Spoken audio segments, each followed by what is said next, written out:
আসসালামু আলাইকুম। বাংলা সংবাদে সবাইকে স্বাগত জানাচ্ছি ফিরোজ তোহা। শুরুতেই বিআরবি কেবলস সংবাদ শিরোনাম। আবারও মধ্যপ্রাচ্যে তৃতীয় বিশ্বযুদ্ধ শুরু হয়ে গেছে। যুক্তরাষ্ট্র এবং ইরানের মধ্যে সর্বশেষ যুদ্ধবিরতি বাতিল হয়ে গেল। মার্কিন যুক্তরাষ্ট্রের প্রেসিডেন্ট ঘোষণা করেছেন ইরানের প্রস্তাব মেনে নিয়ে যুদ্ধবিরতি করা সম্ভব নয়। তাই এ অবস্থায় আবার নতুন করে পাল্টা হামলা শুরু হচ্ছে। আর এরই মাঝে আমাদের হাতে এসে পৌঁছেছে এই যুদ্ধের সর্বশেষ গুরুত্বপূর্ণ সবথেকে তাজা আপডেট সংবাদ আপনাদের জানিয়ে দিব। প্রথমেই জানাবো ইরানি নৌবাহিনীর কমান্ডারের হুঁশিয়ারি, এমন অস্ত্র বের করা হবে যা দেখে শত্রুপক্ষ হার্ট অ্যাটাক করবে। ইরানের নৌবাহিনী কমান্ডার রিয়ার অ্যাডমিরাল শহরাম ইরানি জানিয়েছেন যে যুদ্ধবিরতির মধ্যে আমরা এমন কিছু অস্ত্র রেডি করেছি যেগুলো দেখে শত্রুরা হার্ট অ্যাটাক করবে। ইতিমধ্যে তিনি জানিয়েছেন অস্ত্র আমরা সামনে আনব। ঘোষণা দিয়ে খুব দ্রুতই এই অস্ত্রগুলো সামনে আনা হবে বলে জানিয়েছেন তিনি। এরপর জানাবো আলোচনায় অচল অবস্থা, ইরানের শক্তিশালী হামলার পরিকল্পনা যুক্তরাষ্ট্রের। ইরানে আবারও শক্তিশালী হামলার পরিকল্পনা করছে যুক্তরাষ্ট্র। এ নিয়ে মার্কিন সেন্ট্রাল কমান্ড বা সেন্টকমের প্রধান অ্যাডমিরাল ব্র্যান্ড কুপার দেশটির প্রেসিডেন্ট ডোনাল্ড ট্রাম্পকে ব্রিফ করেছেন বলে জানিয়েছে মার্কিন সংবাদ মাধ্যম দ্য অ্যাক্সিওস। দিকে গাজা অভিমুখী সুমুদ ফোর্টিলা আটকাচ্ছে ইসরায়েল। ফিলিস্তিনের অবরুদ্ধ গাজা উপত্যকার দিকে যাত্রা করা নৌবহর গ্লোবাল সুমুদ ফোর্টিলার নৌযানগুলোকে আটক করতে শুরু করেছে দখলদার ইসরায়েলি বাহিনী। স্থানীয় সময় আজ রাত থেকে অভিযান শুরু করেছে দখলদার বাহিনী। তারা গাজায় একটা চাউলের দানাও নাকি ঢুকতে দেবে না বলে জানিয়েছে দখলদারেরা। সুমুদ ফোর্টিলা জাহাজগুলো ইউরোপ থেকে বিভিন্ন মানুষজন তারা খাদ্যদ্রব্য নিয়ে নিরীহ ফিলিস্তিনিদের জন্য এগিয়ে এসেছিল। তবে সেই খাদ্যদ্রব্যর জাহাজগুলোকে আটকে ইসরায়েলের দিকে নিয়ে যাচ্ছে এই ইহুদিবাদীরা। এর আগে বাংলাদেশের একেএম শহীদুল হক যেমন সুমুদ ফোর্টিলায় গিয়েছিল, এবারও অনেক দেশের অনেক মানুষই এই জাহাজগুলো নিয়ে ফিলিস্তিনের দিকে যাচ্ছিল, কিন্তু সেই খাবারওয়ালা জাহাজগুলো আটক করে ইসরায়েলিরা নিয়ে গেছে। এবারে জানাবো লেবাননে পানি সরবরাহ কেন্দ্রে ইসরায়েলি বাহিনীর ব্যাপক হামলা। দক্ষিণ লেবাননে পানি সরবরাহ কেন্দ্রে হামলা চালিয়েছে ইহুদিবাদী ইসরায়েলি বাহিনী। লেবাননের জাতীয় সংবাদ মাধ্যমের পক্ষ থেকে বিষয়টি নিশ্চিত করা হয়েছে। জানা গেছে যে লেবাননের অবস্থাও তারা আবার আরেকটি গাজার মতো করতে চায়। এবং সর্বশেষ জানাবো বাংলাদেশের কক্সবাজারে বন্যহাতির আক্রমণে প্রাণ গেল মা এবং মেয়ের। কক্সবাজারের রামু উপজেলায় বন্যহাতির আক্রমণে এক মা এবং তার শিশুকন্যার মৃত্যু হয়েছে আজ। উপজেলার খুনিয়াপালং ইউনিয়নের পশ্চিম খুনিয়াপালং এলাকায় সৈয়দ কলোনিতে এই ঘটনা ঘটে। নিহতরা হলেন ওই এলাকার সেমনারা 25 এবং তার 3 বছর বয়সী কন্যা আসমা বিবি। তারা মোহাম্মদ একরাম মিয়ার স্ত্রী এবং মেয়ে। দর্শক, এতক্ষণ শুনছিলেন সংবাদ শিরোনাম, এবারে বিস্তারিত। তবে তার আগে বন্ধুরা অনুরোধ থাকবে এই সংবাদটিতে একটি লাইক দিন। এই চ্যানেলে আপনি নতুন হয়ে থাকলে আমাদের সংবাদটি দেখতে দেখতে চ্যানেলটি সাবস্ক্রাইব করে রাখুন। কমেন্ট করে বন্ধুরা আপনার মূল্যবান মতামত জানিয়ে দিন আপনি বিশ্বের কোন দেশ থেকে বা বাংলাদেশের কোন স্থান থেকে আমাদের সংবাদটি দেখছেন এবং শুনছেন। আর বন্ধুরা সংবাদটি আপনার সোশ্যাল মিডিয়া ফেসবুকে শেয়ার করে বন্ধুদেরও দেখার সুযোগ করে দিন। গাজা যুদ্ধে আপনি যদি নিরীহ ফিলিস্তিনিদের ভালোবেসে থাকেন বন্ধুরা, কমেন্টে ইয়েস লিখে পুরো বিশ্বকে আমাদের এই সংবাদটি দেখার সুযোগ করে দিন। এবারে বিস্তারিত। এমন অস্ত্র বের করা হবে যা দেখে মার্কিন যুক্তরাষ্ট্র আমাদের শত্রুপক্ষ হার্ট অ্যাটাক করবে, জানালো ইরানের নৌবাহিনী কমান্ডার। ইরানের নৌবাহিনী কমান্ডার রিয়ার অ্যাডমিরাল শহরাম ইরানি জানিয়েছেন যে খুব শীঘ্রই আমরা এমন কিছু অস্ত্রশস্ত্র সামনে নিয়ে আসব পৃথিবী দেখবে। মার্কিন যুক্তরাষ্ট্র এই অস্ত্রশস্ত্র দেখে হার্ট অ্যাটাক করবে। আমরা বসে নেই, আমরা পুরো পরিস্থিতি পর্যবেক্ষণ করছি বলে জানিয়েছেন তিনি আরও জানিয়েছেন যে আমরা পরিস্থিতি পর্যবেক্ষণের মাধ্যমে সবাইকে বলে দিতে চাই যে এই মুহূর্তে মার্কিন যুক্তরাষ্ট্র এবং দখলদার ইসরায়েলি বাহিনীকে আমরা ধসিয়ে দেব। যে কোনো মূল্যে আমরা মার্কিন যুক্তরাষ্ট্রকে সাইজ করব বলে জানিয়েছেন তিনি আরও জানান আমরা দখলদার জায়নবাদীদের বিরুদ্ধে সবকিছু তছনছ করে দিব। মার্কিন যুক্তরাষ্ট্র তারা হারে হারে টের পাবে যে ইরান কি জিনিস। ইরানের সঙ্গে যুদ্ধ করতে এসে তারা এবার হারে হারে টের পাচ্ছে ইরান কতটা শক্তিশালী একটি রাষ্ট্র। মার্কিন যুক্তরাষ্ট্র তারা যদি কল্পনা করতে পারত যে ইরান তাদেরকে এভাবে শায়েস্তা করবে তাহলে তারা কখনোই যুদ্ধ করতে আসতো না।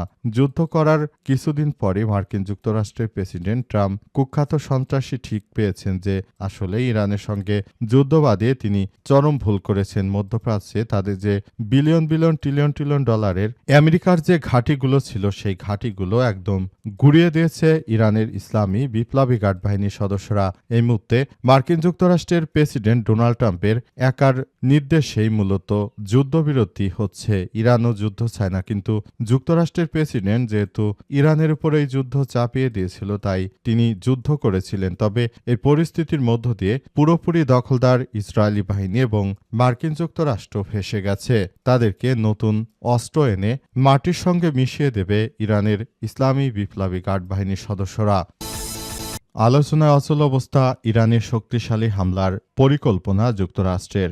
ইরানে আবারও শক্তিশালী হামলার পরিকল্পনা করছে যুক্তরাষ্ট্র নিয়ে মার্কিন সেন্ট্রাল কমান্ড বা সেন্টকমের প্রধান অ্যাডমিরাল ব্র্যান্ড কোপার দেশটির প্রেসিডেন্ট ডোনাল্ড ট্রাম্পকে ব্রিফিং করবেন বলে জানিয়েছে মার্কিন সংবাদ মাধ্যম অ্যাক্সিওস। সংশ্লিষ্ট সূত্রের বরাতে অ্যাক্সিওস বলছে যে মার্কিন সেন্ট্রাল কমান্ডের সেন্টকমের প্রধান অ্যাডমিরাল ব্র্যান্ড কোপার ইরানি বিভিন্ন লক্ষ্যবস্তুতে স্বল্প সময়ের মধ্যে শক্তিশালী হামলা চালানোর একটি পরিকল্পনার প্রস্তাব করেছে। এই হামলায় দেশটির গুরুত্বপূর্ণ অবকাঠামো লক্ষ্যবস্তু হতে পারে, যার মাধ্যমে চলমান আলোচনা অচলাবস্থা বা ভাঙার চেষ্টা করা হতে পারে বলে জানা গেছে।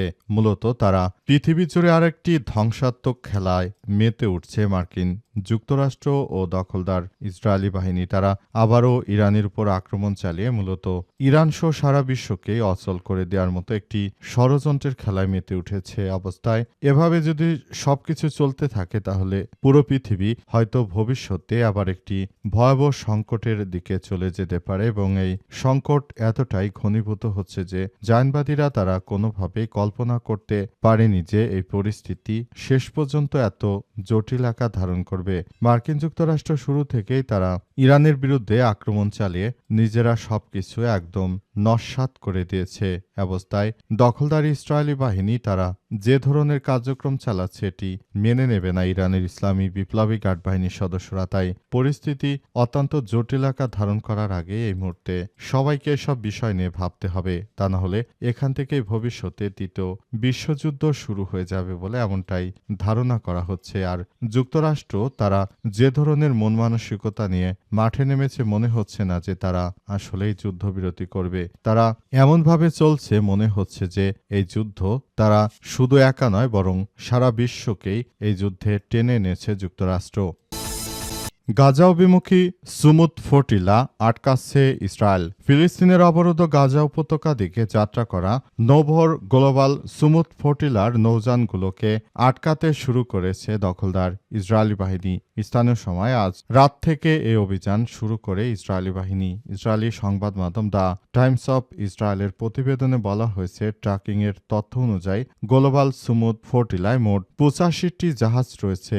এই বহর ইসরায়েলি বাহিনীর মুখোমুখি হওয়ার সময় গ্রিসের ক্রিট দ্বীপের কাছাকাছি অবস্থান করছিল। এটি তেল আবিব থেকে কয়েকশো নটিক্যাল মাইল দূরে অবস্থান করছে। এর আগে বেশ কয়েকবার সুমুদ ফ্লোটিলা গাজায় আরোপিত ইসরায়েলি অবরোধ ভাঙার চেষ্টা করেছে। এ সময় ইসরায়েল গাজা উপকূলের অনেক কাছাকাছি আসার পর নৌযানগুলো আটক করেছিল, তবে এই বহরটি আরও দূরে থাকতেই আটক করেছে দখলদার ইসরায়েলি বাহিনী। তারা এই জাহাজগুলোকে আসতে দেয়নি। জাহাজগুলোতে অনেক খাবার ছিল এবং সেগুলোতে আসলে পুরো পরিস্থিতি দেখভাল করছিল বলে জানা গেছে এবং তারা আরও জানিয়েছে যে এ অবস্থায় সবকিছু আসলে পুরোপুরি পরিস্থিতিগুলো এগিয়ে যাচ্ছে এবং সবকিছু জানা যাচ্ছে এই পরিস্থিতির মধ্য দিয়ে আসলে এগিয়ে যাচ্ছে সবকিছু এবং এমন তথ্যই সামনে এসেছে বলে নিশ্চিত করা হয়েছে।